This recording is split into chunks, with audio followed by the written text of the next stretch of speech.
O Evangelho segundo o Espiritismo, parte 2, capítulo 18. Muito se pedirá àquele que muito recebeu. Item 10. O servo que souber da vontade do seu amo e que, entretanto, não estiver pronto e não fizer o que dele queira o amo, será rudemente castigado.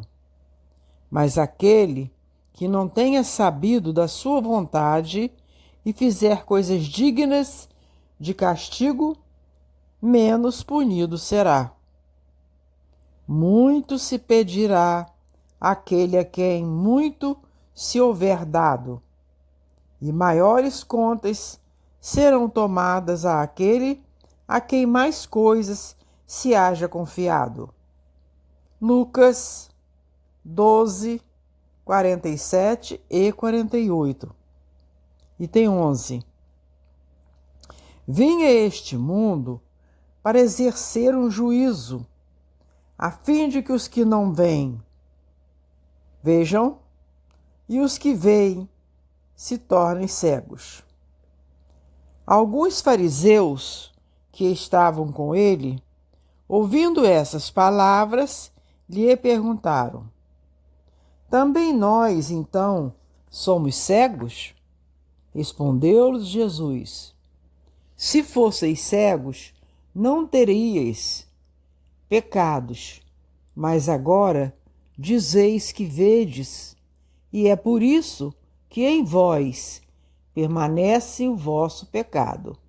João 9, 39 a 41.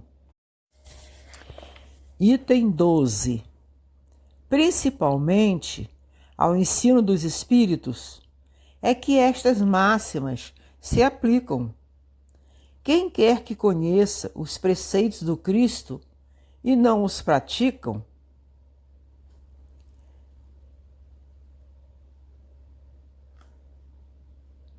quem quer que conheça os preceitos do Cristo e não os pratique, é certamente culpado. Contudo, além de o Evangelho que os contém achar-se espalhado somente no seio das seitas cristãs, mesmo dentro destas, quantos há que não o leem? E entre os que o leem, quantos os que o não compreendem? Resulta daí que as próprias palavras de Jesus são perdidas para a maioria dos homens.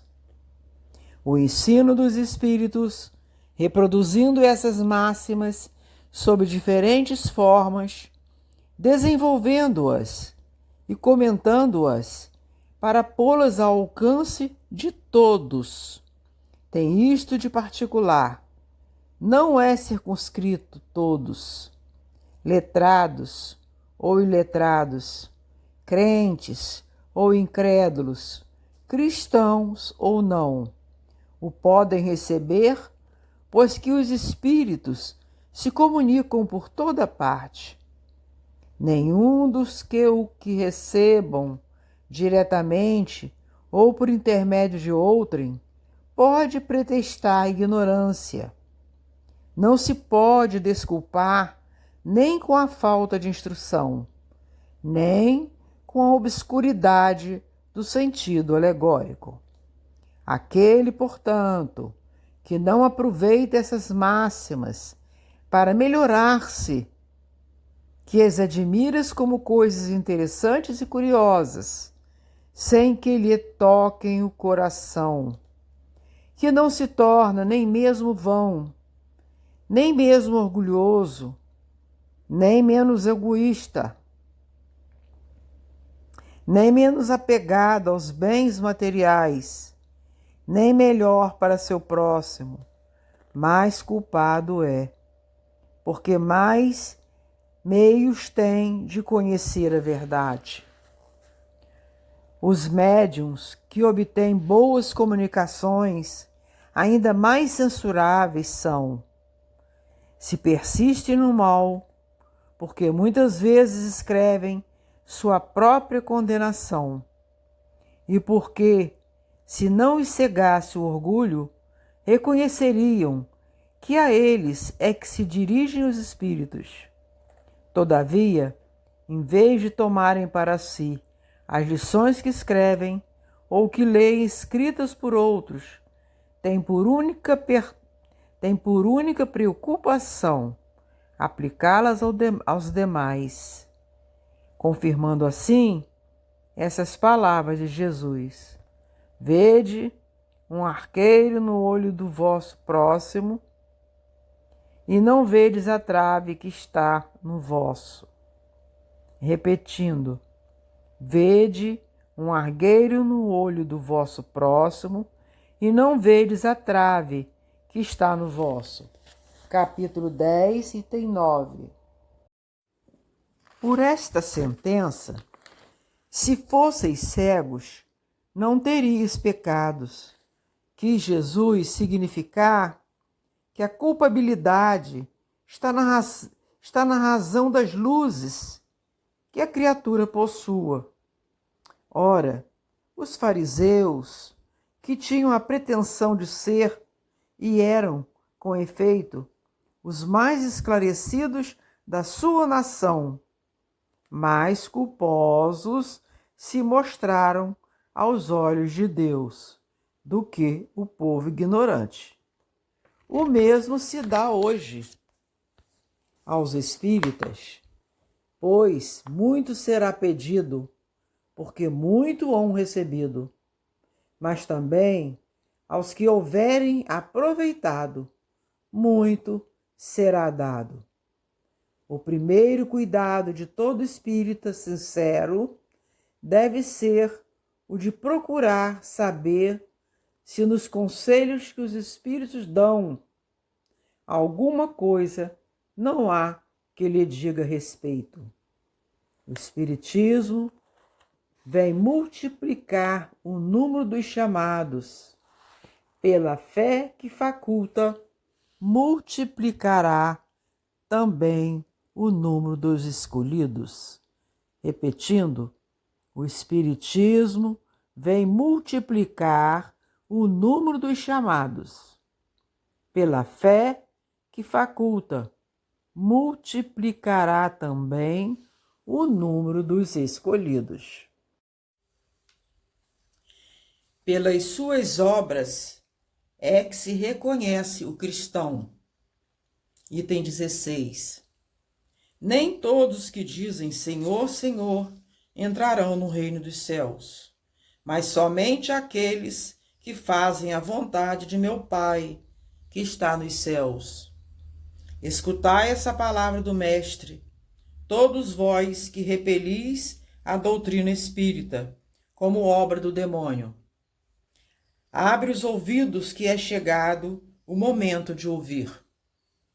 Será bastante trazer a libré do Senhor para ser-se fiel servidor. Será bastante trazer o libré do Senhor para ser-se fiel servidor seu?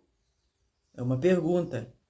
Bastará dizer, sou cristão, para que alguém seja um seguidor do Cristo?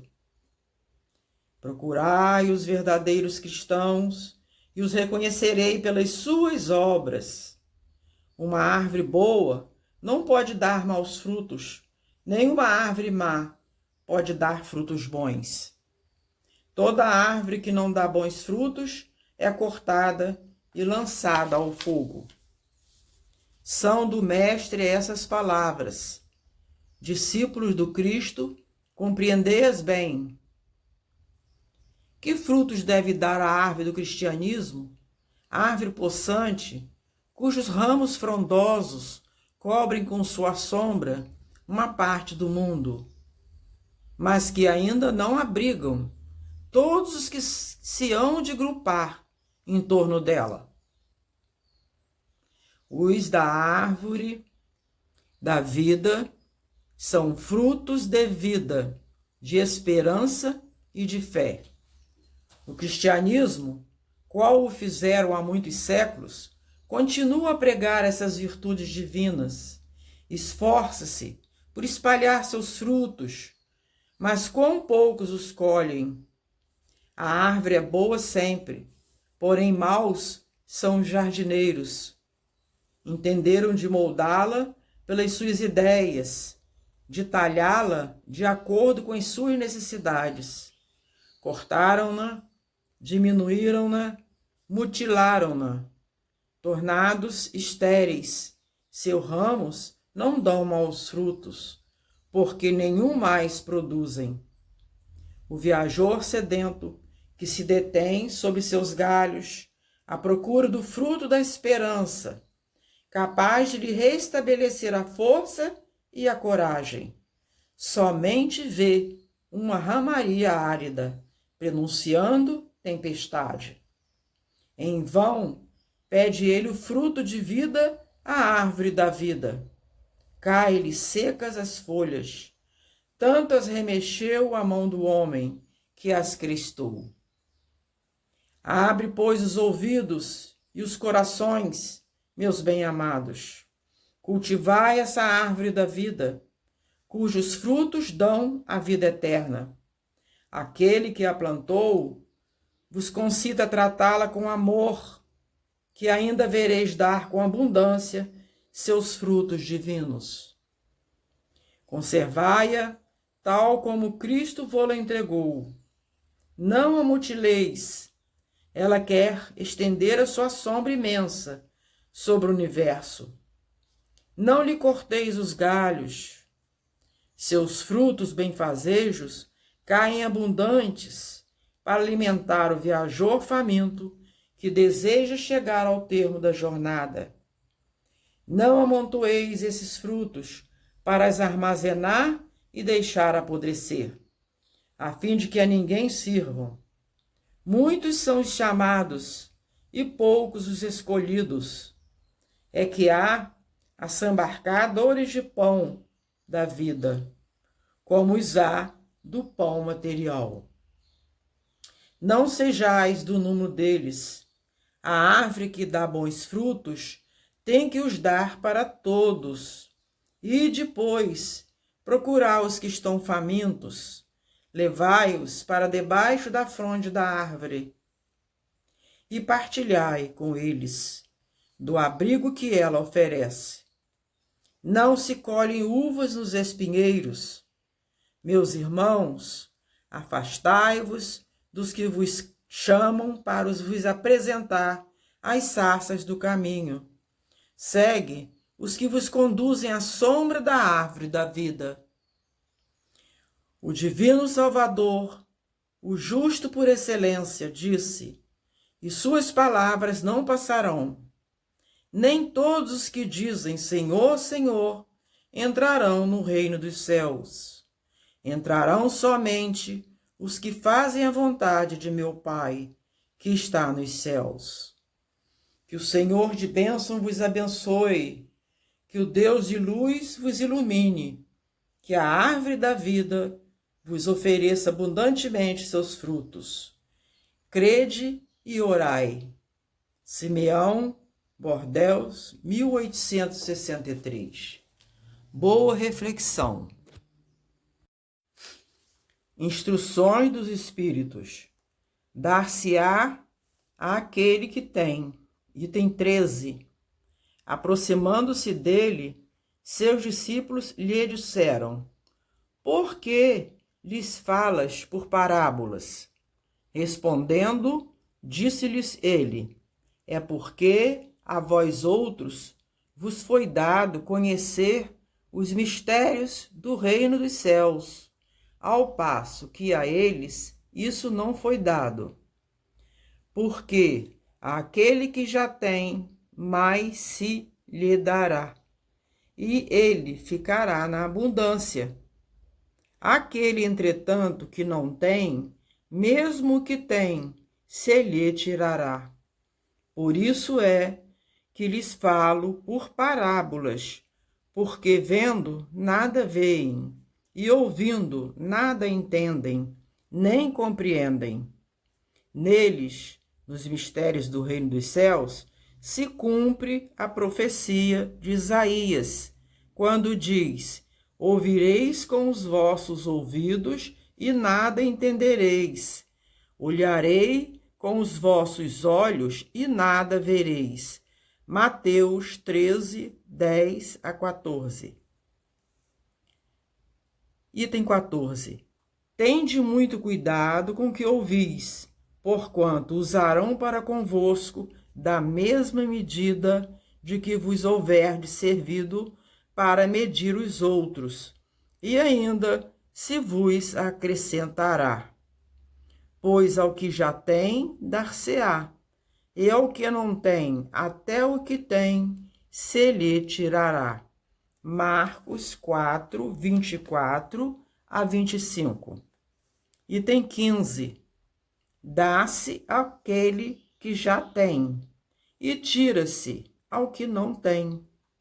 Meditai esses grandes ensinamentos, que se vos hão, por vezes, afigurado paradoxais.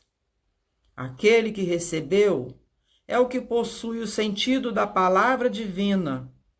Recebeu unicamente porque tentou tornar-se digno dela e porque o Senhor, em seu amor misericordioso, anima os esforços que tendem para o bem. Aturados, perseverantes, esses esforços atraem as graças do Senhor. São um imã que chama a si o que é progressivamente melhor. As graças copiosas que vos fazem fortes para galgar a montanha santa, em cujo cume está o repouso após o labor. Tira-se ao que não tem ou tem pouco. Toma isso como uma antítese figurada. Deus não retira das suas criaturas o bem que se haja dignado de fazer-lhes. Homens cegos e surdos, homens cegos e surdos, abre as vossas inteligências e os vossos corações. Vede pelo vosso espírito, ouve pela vossa alma, e não interpreteis de modo tão grosseiramente injusto as palavras daquele que fez resplandecesse aos vossos olhos a justiça do Senhor. Não é Deus quem retira daquele que pouco recebera, é o próprio Espírito que, por pródigo e descuidado, não sabe conservar o que tem e aumentar, fecundando o óbolo que lhe caiu no coração. Aquele que não cultiva o campo que o trabalho de seu pai lhe granjeou, e que lhe coube em herança, o vê cobrir-se de ervas parasitas. É seu pai quem lhe tira as colheitas que ele não quis preparar? Se a falta de cuidado deixou fenecer-se as sementes destinadas a produzir nesse campo, é seu pai que lhe cabe acusar por nada produzirem elas? Não e não. Em vez de acusar aquele que tudo lhe preparara, Deus, de criticar as suas doações, queixe-se do verdadeiro autor de suas misérias, de si mesmo, e arrependido e operoso, meta, corajoso, mãos à obra, arroteie o solo ingrato, com o esforço de sua vontade, lavre-o fundo, com o auxílio do arrependimento e da esperança, lance nele, confiante, a semente que haja separado, por boa, de trás das mais. Regue-os com o seu amor e a sua caridade. E Deus, o Deus de amor e de caridade, dará àquele que já recebera. Verá ele, então, coroados de êxito os seus esforços, e um grão produzir 100 e outro 1000. Ânimo, trabalhadores! Ânimo, trabalhadores, tomai dos vossos arados e das vossas charruas, lavrai os vossos corações, arrancai deles a cisanha, semeai a boa semente, que o Senhor vos confia, e o orvalho do amor lhe fará produzir frutos de caridade. Um espírito amigo, Bordeaux, 1862.